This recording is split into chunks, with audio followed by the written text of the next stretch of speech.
Tonight, the race for Palm Springs City Council District 4 is heating up. As we reported, Mayor Pro Tem Christy Holstege will be facing off against former City Councilman Mike McCullough. And there are now others trying to gather the required signatures to run as well. I spoke with Holstege today about her efforts to get reelected. Christy, thanks for joining us. Thanks for having me. November is only 3 months away. What compelled you to seek re-election, and what are the issues that matter most to you? Serving on city council has been the greatest privilege of my career. I love serving our city. We have the best residents.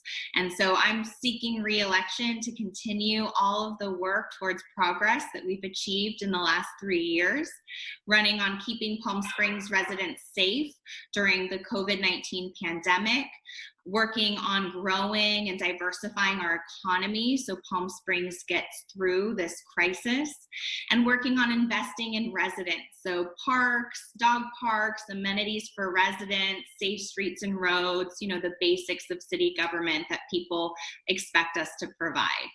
What would you consider your greatest accomplishment in office? My greatest accomplishment so far is obtaining $10 million for the city of Palm Springs from the state of California for homelessness. So we were the only city other than the top 13 to get a direct allocation from the state for homelessness. And we worked for a few years with our Assembly member Chad Mays on that. And I'm really proud to have brought that $10 million into the city for our residents. There's at least one person who plans to run against you. Others are still gathering signatures. I recently spoke with former City Councilman Mike McCullough, who says that he's running for a variety of reasons. One of them is that he disagrees with you on the remarks you made in a letter to the county, in which you write Palm Springs in the Coachella Valley has a history of racist policies and policing. Here's what he said. The Palm Springs Police Department is not racist.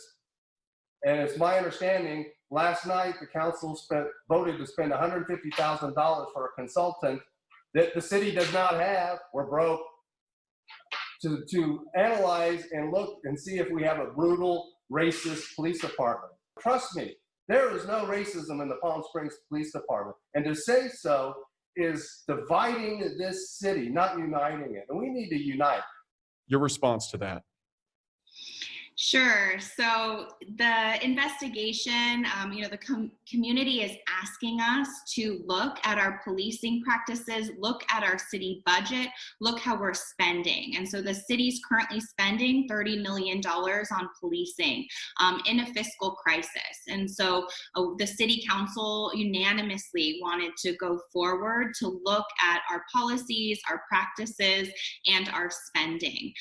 It's not true to say that there's no history of racism in the city or in any of our departments, including the police. So, that's just not a factual statement based on the history. And so it's important to talk about so that we can move forward and build a stronger Palm Springs for all of us. That letter you wrote has received a lot of backlash. Are you surprised by that, and do you regret writing it?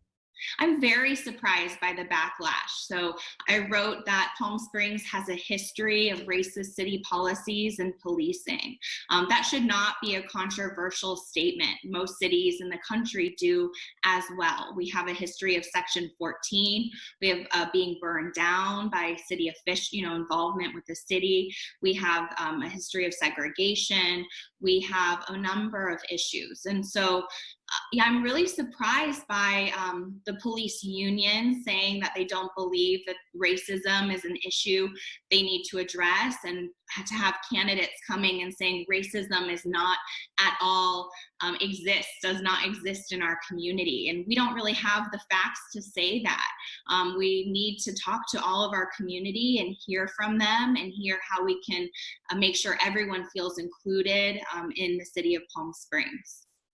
It's worth mentioning, Christy, not only do you have to campaign during a pandemic, you're also pregnant.